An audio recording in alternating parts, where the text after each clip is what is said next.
pasti tak asing dengan gondok atau gondongan. Dari namanya terlihat sama, namun gondongan dan gondok adalah dua penyakit yang berbeda. Apabila gondok terjadi karena seseorang kekurangan yodium, gondongan disebabkan oleh virus paramyxovirus yang menyebabkan bagian sisi wajah si penderita terlihat membesar. Penyakit yang umumnya banyak menyerang anak-anak ini memiliki gejalanya yang hampir mirip seperti flu. Meski bukan termasuk pada penyakit serius, namun bila tak ditangani cepat, virus gondongan bisa menyebar ke seluruh organ tubuh yang menyebabkan adanya berbagai komplikasi penyakit pada organ tubuh lain, seperti pembengkakan indung telur hingga radang otak. Lalu apa dan bagaimana pencegahan yang dapat dilakukan? Nah, itulah tadi tayangan mengenai penyakit gondongan loh Mbak Ayu.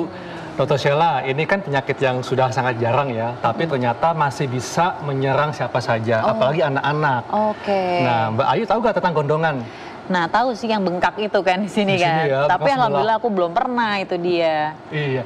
Kadang-kadang kan suka orang bilang gondongan gondok, beda kan? Oh, beda. Beda. Kalau gondongan tadi tuh yang Mbak Ayu bilang bengkak di sini di sebelah kan Dr. Sheila seperti Tadi itu. Mbak Ayu sempat bilang karena kekurangan iodium itu yang gondok. Iya. Bedanya sama gondongan tadi yang virus. Oh, oke. Nah, supaya Mbak Ayu nggak bingung, langsung saja kita undang Dr. Ihsan Hasan, spesialis penyakit dalam, konsultan gastro, entero, dan hepatologi. Siang dok. Ya dok, silakan dok. Halo dok. Dok, kita lagi bahas tentang penyakit gondongan dok. Penyakit yang sudah cukup jarang saat ini, tapi ternyata bisa menyerang siapa saja, apalagi anak-anak. Nah, tadi Mbak Ayu nanya nih, sebetulnya gondongan ini apa sih dan apa saja gejalanya dok? Ya, silakan dok.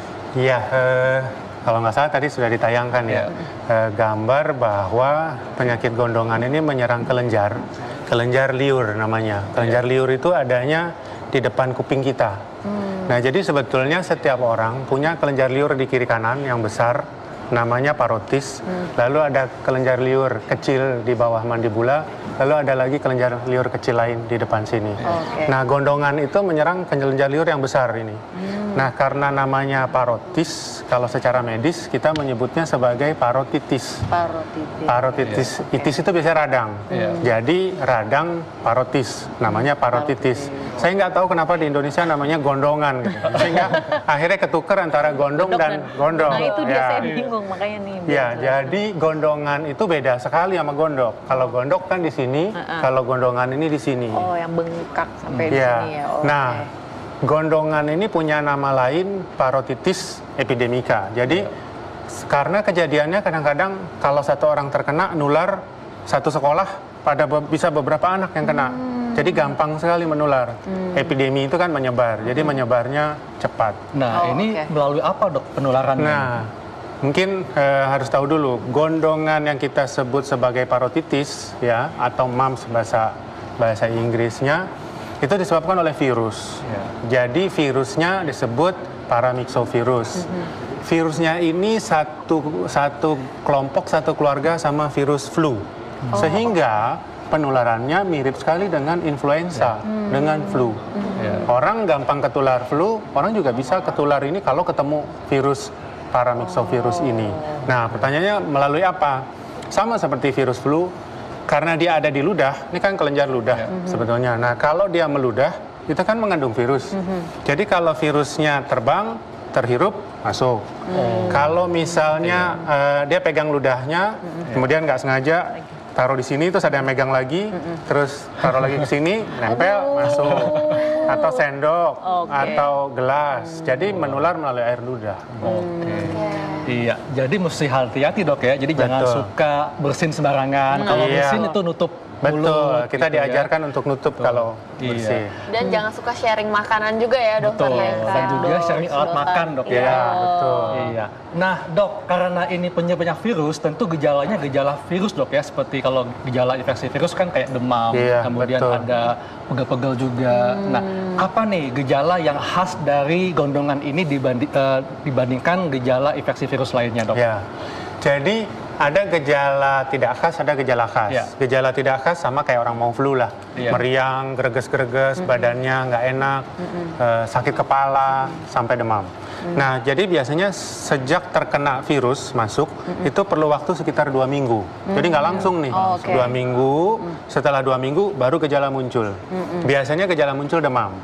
Nah, setelah demam... Ini demamnya demam tinggi atau biasa bisa aja? Tinggi, bisa sampai 38, 39. Tapi ada juga yang nggak terlalu tinggi. Ternyata kalau makin tua umurnya, makin dewasa, gejala makin nyata. Sementara di anak-anak nggak terlalu nyata. Nah, setelah itu baru mulai gejala yang khas. Karena ini kelenjar liur yang kena, yang keluar adalah bengkak. Jadi sering dia merasa tadinya mau flu aja gitu. Tapi kok lama-lama makin nyeri ya, makin nyeri di sini gitu. Oh, nyeri di sini. Jadi nyeri, kemudian bengkak, jadi merah. Nah, itu yang terasa di awal. Kemudian nanti kalau ngunyah sakit. Kalau ngunyah makin sakit. Bahkan nggak ngunyah kalau dia makan yang asam, berasa sakit. Karena kan kelenjarnya... Itu di daerah mana dok? Di tenggorokannya atau di sakitnya di sini. sabuk atau... Jadi di depan kuping, karena dia adanya di sini. Nah, tapi nanti kan dia bisa menjalar ke otot-otot di sini. Sehingga begitu dia buka tutup, berasa nyeri. Biasanya satu sisi dok? Sering Atau satu dua? sisi, tapi bisa 2 sisi. Oh, bisa 2 sisi juga, Bisa dok, 2 ya? sisi, betul. Iya.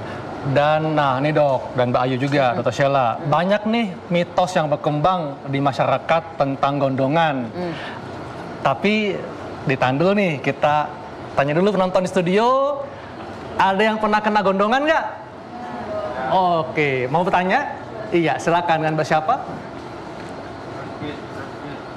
Iya. Nama saya Destia Nabila, umur 18 tahun. Ini dok, saya mau nanya. Biasanya tuh kalau lagi gondongan katanya dioles blau itu bisa sembuh. Benar nggak? Oke, terima kasih. Dok, kayaknya mungkin karena di rumah ada belau nganggur, dipakai buat ngobatin gondongan. Ini bener nggak dok? Iya, saya lihat memang banyak mitos mengenai gondongan. Dan mitosnya ternyata nggak salah-salah amat kalau menurut saya. Contohnya blau, udah dari zaman lama dan saya lihat di banyak wilayah di Indonesia, bukan hanya di Jawa, di Sumatera, di Kalimantan, orang merasa gondongan ini obatnya pakai blau. Mantu kan suka biru-biru ya, Iya, apalagi gondongan iya, itu karena betul, blau karena ternyata blau. ya dok. Ya. Ada yang pakai nasi. Oh gitu. Jadi sebetulnya ada benernya, karena sebetulnya kalau kena gondongan dianjurkan kompres hangat untuk mengurangi radangnya, untuk memperlancar aliran darahnya.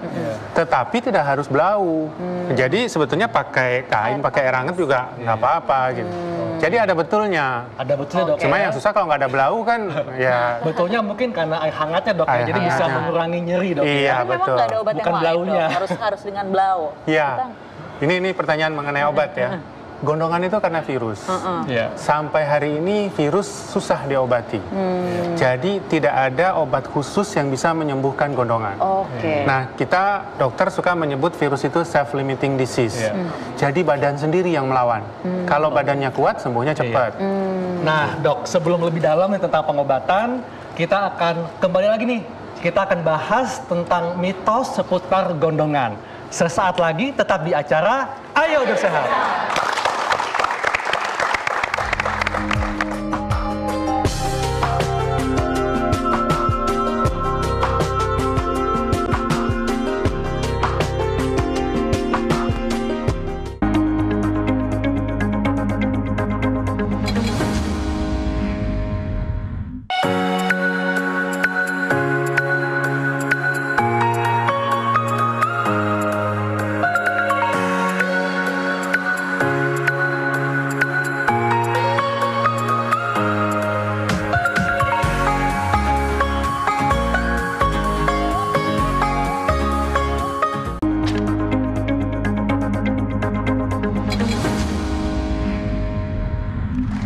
Kembali lagi dalam acara Ayo Dok Sehat. Nah dok, tadi itu sempat masyarakat ini di rumah juga berpendapat bahwa gondongan ini hanya bisa menyerang anak-anak saja, orang dewasa nggak bisa. Nah itu gimana dok? Ya, gondongan memang lebih banyak menyerang anak-anak. Tapi sebetulnya gondongan bisa menyerang orang dewasa. Semua umur bisa terkena gondongan. Bahkan seringkali pada anak-anak gejalanya nggak terlalu nyata. Pada orang dewasa bisa muncul gejala sampai komplikasi. Jadi Nah bisa perbedaan lebih- dari gejalanya Iya. itu apa dok? Ya, gejala yang nyata itu kan biasanya nyeri, kemudian demam. Nah, yang kita khawatirkan komplikasi. Komplikasi di dewasa lebih bisa muncul. Contohnya yang paling sering dibicarakan kan orang kena gondongan nanti mandul. Itu kan yang sering dibicarakan. Sebetulnya bukan mandulnya, tapi gondongan itu bisa bikin orkitis. Orkitis itu radang di testis atau radang di daerah kandungan. Tapi memang kejadian mandul sih sebetulnya nggak terlalu banyak. Tapi orang jadi takut gara-gara bisa terjadi orkitis. Oke, tapi kalau misalnya ibu hamil dok, terkena gondongan itu gimana dok? Akan mempengaruhi janin yang ada dalam kandungannya nggak? Sebetulnya janinnya nggak terlalu bermasalah untuk ibu hamil. Yang kita khawatirkan biasanya adalah komplikasi ke yang lain, karena komplikasinya itu bisa luas. Gitu. Tadi kan yang banyak disebut-sebut di masyarakat, itu mitos nggak sih mandul? Sebetulnya nggak, makanya saya katakan, mitosnya sebagian fakta. Jadi kayak orkitis fakta. Komplikasi yang lain tuh misalnya pankreatitis, radang di pankreas, sampai dia muntah-muntah nih. Dia sakit di sini tapi terus muntah-muntah. Atau meningitis, radang selaput otak, ensefalitis, radang otak, atau gangguan pendengaran di kupingnya. Karena ini kan dekat sekali ke saraf telinga. Jadi kalau pada orang dewasa ini bisa lebih berat dok gejalanya, kita bisa timbul komplikasi ya. Tapi tentunya untuk bisa timbul komplikasi ini juga tergantung bagaimana daya tahan tubuh orang tersebut sangat ya. Betul, ya. Oke, iya, dan ini banyak sekali ya pertanyaan yang masuk tentang gondongan, dan kita lihat pertanyaan di Facebook kita berikut tayangannya.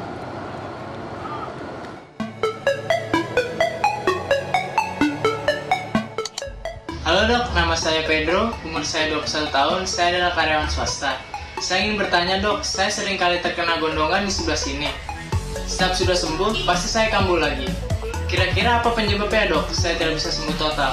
Mohon penjelasan dan solusinya ya dok, terima kasih. Dok, ini pertanyaannya unik dok. Kenapa unik? Karena tadi dia bilang kena gondongan lebih dari sekali nih kayaknya nih. Nah ini bisa nggak dok nih? Iya betul. Dokter Haikal karena dokter tahu bahwa ini unik gitu. Tapi kalau masyarakat mikir ini beneran ya. Satu, gondongan itu biasanya kalau kena cuman sekali. Karena kalau udah punya antibodi dia akan kebal selamanya. Nah pertanyaan tadi, dia mungkin tanya kemana-mana dibilang gondongan. Lokasinya kan lokasi dekat banget daerah gondongan. Kemungkinan ini bukan gondongan. Lihat saja gejalanya. Kalau gondongan kan biasanya merah, panas, kemudian menelan terganggu, kemudian pahit. Saya curiga, ya saya nggak tahu ya, tapi curiga yang membesar itu adalah kelenjar getah bening, bukan parotisnya, bukan gondongannya. Kalau misalnya giginya banyak bolong, lalu infeksi, kelenjar bisa bengkak. Radang tenggorokan, di sini kan ada kelenjar, kelenjar juga bisa bengkak. Karena getah bening ini adalah kelenjar yang berfungsi untuk membantu melawan infeksi. Iya betul. Jadi setiap ada serangan dia akan membengkak jadinya. Nah kalau aku kan punya baby nih, mungkin nggak sih bayi akan bisa terkena virus gondongan itu dok? Betul. Jadi ini sangat penting buat ibu-ibu dengan bayi. Bisa nggak sih terkena? Bisa, tapi biasanya bayi sampai umur 1 tahun aman, karena dia masih punya antibodi yang kuat dari ibunya. Nah makanya ini masuk ke pencegahan ya, dianjurkan untuk memberikan vaksin pada anak-anak itu. Vaksinnya ada untuk gondongan, tapi vaksin untuk gondongan baru diberikan di usia 15 bulan, 14 bulan ke atas. Tahun, dok, ya? Di atas tahun. Jadi itu vaksinasinya itu wajib ya dok ya? Sebetulnya vaksinasinya wajib, sebetulnya wajib, tapi ada tapinya, seringkali terlupa, karena umurnya udah lebih dari 1 tahun. Nih dok, sebelum kita bahas lebih dalam tentang pencegahan, kita bahas dulu dok tentang mitos gondongan. Nah tadi sudah disampaikan bahwa gondongan bisa menyebabkan mandul. Nah ini tadi sudah disampaikan dok ya, sebetulnya bisa tapi kejadiannya kecil. Komplikasi ke testis, jadi bisa dok ya. Nah kemudian gondongan bisa menyebabkan tuli. Bisa kalau kena saraf ke telinganya. Jadi bisa, makanya saya bilang mitosnya banyak fakta nih. Jadi bisa dok ya, bisa menyebabkan tuli. Nah, kemudian gondongan, betul dok ya, menular lewat percikan ludah. Iya, betul. Iya. Nah, kemudian mitos atau fakta, gejala gondongan hanya berupa pipi bengkak. Ini mitos. Jadi gejala gondongan itu bukan hanya pipi, tapi tadi gangguan mengunyah, gangguan menelan, rasa tidak enak, dan demam. Jadi karena ini radang, syaratnya biasanya ada demamnya, jarang yang cuman bengkak saja. Nah durasinya itu berapa lama dok? Mungkin untuk membedakan dengan sakit tenggorokan biasa. Iya, gondongan itu rata-rata sembuh dalam 5 hari sampai 7 hari, rata-rata. Kalau lebih dari itu belum sembuh, hati-hati. Kadang-kadang terbentuk abses di dalam, sehingga harus dikeluarkan nanahnya dari dalam. Iya. Nah, kemudian mitos atau fakta gondongan lebih berat pada dewasa. Tadi benar dok ya. Dan juga tergantung bagaimana sistem daya tahan tubuhnya. Ya. Gondongan saat hamil bisa menyebabkan cacat bawaan Pada bayi. Tidak benar ya dok? Mitos. Iya, kemudian selanjutnya masih ada mitos atau fakta. Oke, sudah selesai. Iya dok. Nah, tadi kita balik lagi ke pencegahan. Jadi gondongan ini adalah penyakit virus yang bisa dicegah dengan vaksinasi. Iya. Nah, tapi kalau misalnya sudah terkena gondongan, apa nih yang dapat dilakukan oleh pemirsa di rumah? Tadi seperti kita sudah bahas bahwa ini penyakit yang sembuh dengan daya tahan. Ya. Jadi nomor satu adalah memperkuat daya tahan. Bagaimana cara memperkuat daya tahan? Istirahat. Jadi obatnya istirahat. Jangan keluyuran lagi, istirahat. Dua keuntungannya istirahat. Satu, dia penyembuhannya akan lebih cepat. Yang kedua, dia nggak nularin kemana-mana. Kadang-kadang anak udah gondongan masih disuruh juga sekolah. Akhirnya teman-temannya ketularan. Betul.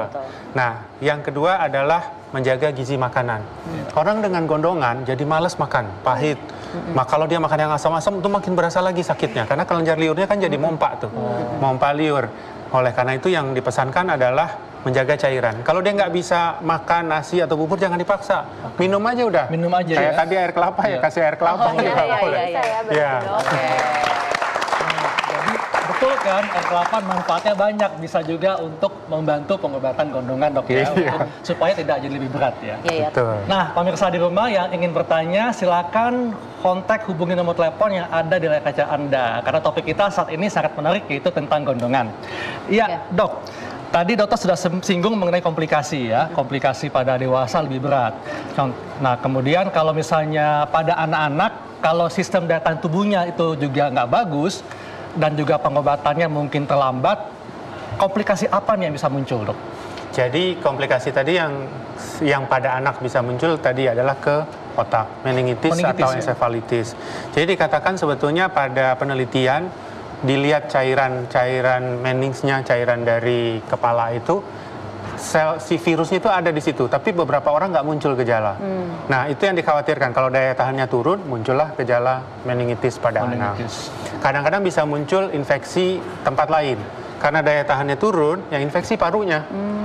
Jadi radang parunya yang memberat itu kan yang kita khawatirkan pada anak. Pada dewasa biasanya nggak kayak begitu. Ada gak nih dok, komplikasi yang paling berbahaya yang bisa menyebabkan kematian? Meningitis dan radang otak tentunya bisa menimbul. Yang satu lagi pankreatitis.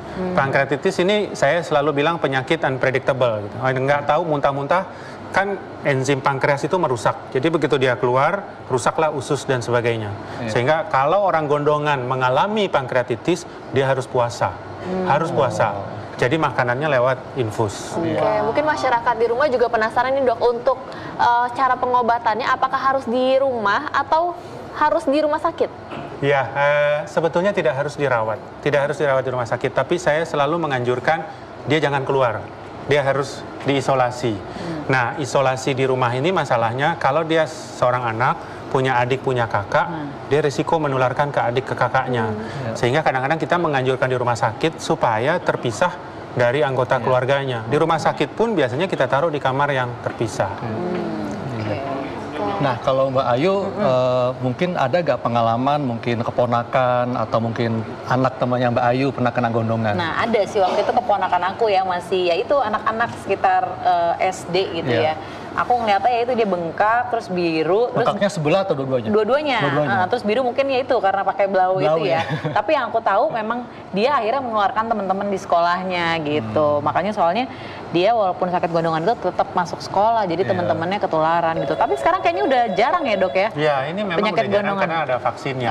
Tapi ya itu dia salahnya, anak udah gondongan masih aja sekolah. Nah, jadi menularkan teman-temannya malah ya. Kita angkat telepon dulu. Halo, dengan siapa di mana? Iya Mbak. Ibu Asmi di Langsa, Aceh Timur. Ibu Asmi, apa yang mau dikonsultasikan Bu? Ya. Apa yang mau dikonsultasikan Bu? Ini anak ibu kan 10 tahun sakit. Sekarang ini macam epilepsi, kalau nggak pening, ya lihat dari awalnya 9 tahun yang lalu waktu SMP pipinya bengkak kayak bapak dokter nih masih orang gondongan di pipi. Oke, waktu pas SMP ya? Pas SMP habis itu kan deh ibu bawa ke rumah sakit. Bapak itu kan ada kartu apa itu kan orang karyawan kebersihan. Ada kartu apa itu ibu bawa ke Nadine. Habis itu sampai itu ada kira-kira 3 jam. Dokternya nggak sanggup, disuruh bawa ke Medan. Di pipinya gembung bengkak, ada matanya 2 gitu kayak bisul. Oke. Lalu selain itu gejalanya ada apa lagi, Bu? Selain itu gejalanya ada apa lagi, Bu? Itulah terus matanya kan deh kan sembuh itu kempes itu yang gembung tadi, matanya agak ketarik sekarang deh, agak istilahnya katanya juling gitu. Tapi diperiksa ke dokter matanya nggak ada apa-apa, 4 kali diperiksa. Cuman yang penting aja arah ke kiri sampai sekarang nggak ada obatnya deh, ibu udah berobat kemana-mana deh. Oke, baik Bu, kita akan coba jawab ya Bu ya. Iya. Terima kasih Bu. Silakan, Gimana dokter? Jadi pertanyaannya kalau nggak salah pernah umur 9 tahun kena gondongan, sekarang sudah kempes, kemudian sekarang matanya jadi ketarik tadi ya. Matanya jadi saya nggak kurang nangkep ya. Tapi biasanya sih gondongan itu sembuhnya sembuh sempurna. Jadi kalau sembuh nggak ada masalah di kadang-kadang bengkaknya lama, dia udah sembuh tapi masih sisa bengkak. Mungkin harus dicari lagi kenapa matanya, apa betul kaitan, karena gondongan ini sarafnya sebetulnya ke sini, bukan ke sini. Berarti mungkin bukan karena gondongan dok ya, beda mungkin ya. Penyakit yang lain juga ya. Mungkin penyakit yang lain juga ya. Iya. Nah dok, kalau misalnya tadi dokter bilang bahwa gondongan itu disebabkan oleh virus, virus bisa sembuh sendiri. Artinya kalau kena gondongan maka yang dilakukan adalah istirahat. Betul. Kemudian mencukupi kebutuhan cairan. Kemudian juga mencukupi kebutuhan gizi yang baik, sehingga nantinya bisa meningkatkan daya tahan tubuh dan bisa membantu penyembuhan dari gondongan. Seperti itu dok ya. Nah dokter mungkin ada tambahan dok? Untuk mereka yang sudah kena gondongan, itu sebetulnya udah seluruhnya. Tetapi mungkin yang harus diperhatikan adalah ada muncul komplikasi-komplikasi atau tidak. Kemudian yang kedua, mungkin ada baiknya kita menyadari bahwa vaksinasi bukan hanya buat anak-anak. Vaksinasi gondongan buat dewasa juga diberikan. Nah, jadi nggak ada salahnya kalau melakukan vaksin. Kalau waktu anak-anak belum. Mungkin generasi saya nggak tahu generasi Dr. Haikal. Kalau anak-anak sekarang kan umumnya sudah divaksinasi. Tapi untuk yang dewasa-dewasa dulu itu belum populer MMR. Jadi sebaiknya dilakukan vaksinasi. Hal lain adalah mungkin obat-obatan. Yang ditanya, saya harus minum obat apa? Yang dianjurkan biasanya obat anti nyeri. Bisa juga obat-obat anti radang, anti nyeri dengan anti radang. Perlu antibiotik atau tidak? Saya merasa karena ini virus, kita tidak perlu memberikan antibiotik. Kecuali kalau kelihatannya berlama-lama nih. Berarti ada infeksi bakteri, baru dikasih antibiotik.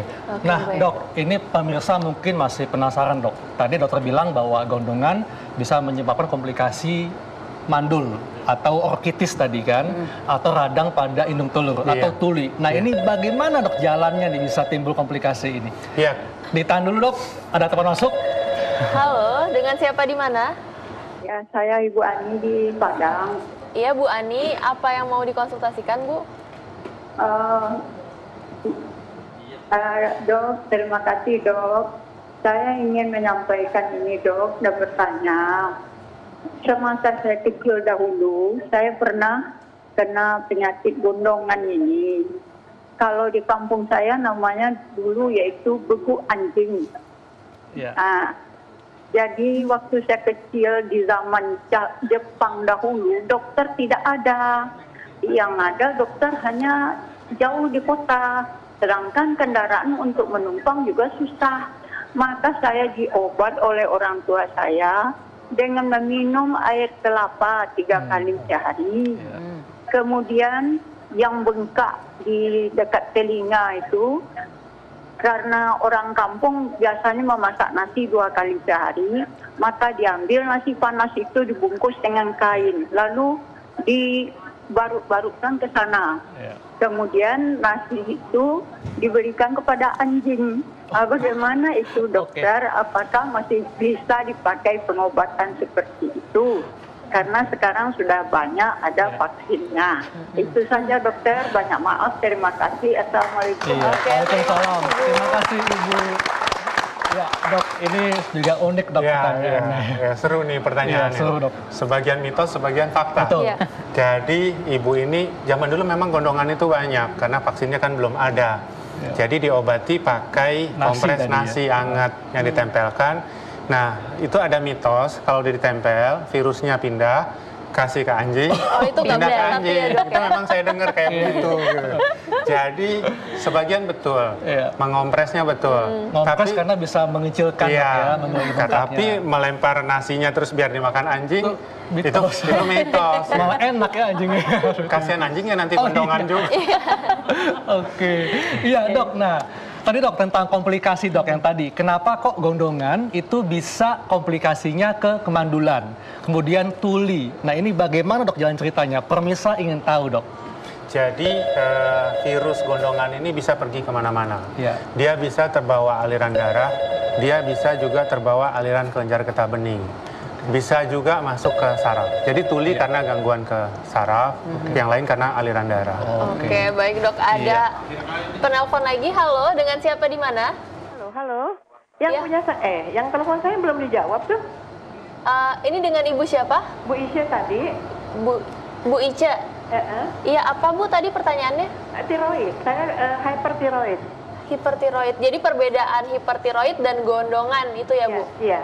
Oke, baik. Terima kasih Bu. Iya. Silakan. Ya, ini penting dijawab. Tadi kita bahas sedikit ya. Jadi hipertiroid itu akan membuat kelenjar besar. Yang membesar adalah kelenjar tiroid.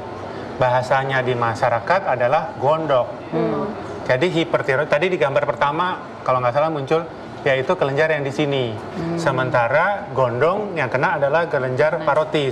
Ya. Sehingga hipertiroid sangat berbeda dengan gondongan. Ya. Pada hipertiroid yang masalah adalah kelenjar gondoknya. Ya. Nah ini bukan sakit cuma sehari 2 hari. Hipertiroid itu bisa bertahun-tahun. Bisa kronis dok. Ya, jadi kalau saya bicara virus kemudian 5 hari sembuh adalah gondongan, bukan hipertiroid. Hipertiroid perlu obat. Bahkan kadang-kadang obat itu bisa bertahun-tahun diminum. Jadi sangat jauh berbeda antara gondong dan gondok. Gondok itu begini. Oke. Ada batasan umur nggak sih dok? Mungkin nanti setelah umur 50 akan mengurangi terkena virus gondongan atau gimana dok? Biasanya makin tua akan makin menurun. Jadi makanya vaksinasi pada dewasa pun dianjurkan pada usia 19 sampai 50-an. Iya. Jadi gondongan adalah penyakit yang disebabkan oleh virus yang bisa sembuh sendiri dan kalau sudah kena gondongan maka tentunya istirahat dok ya. Betul. Kemudian cukupi kebutuhan cairan, tetap makan makanan yang bergizi dan tentunya yang lebih baik adalah vaksinasi ya ketika usia 1 tahun. Dan makanya oleh karena itu kita sangat penting untuk menjalankan pola hidup sehat. Jadi kalau kena gondongan jangan galau.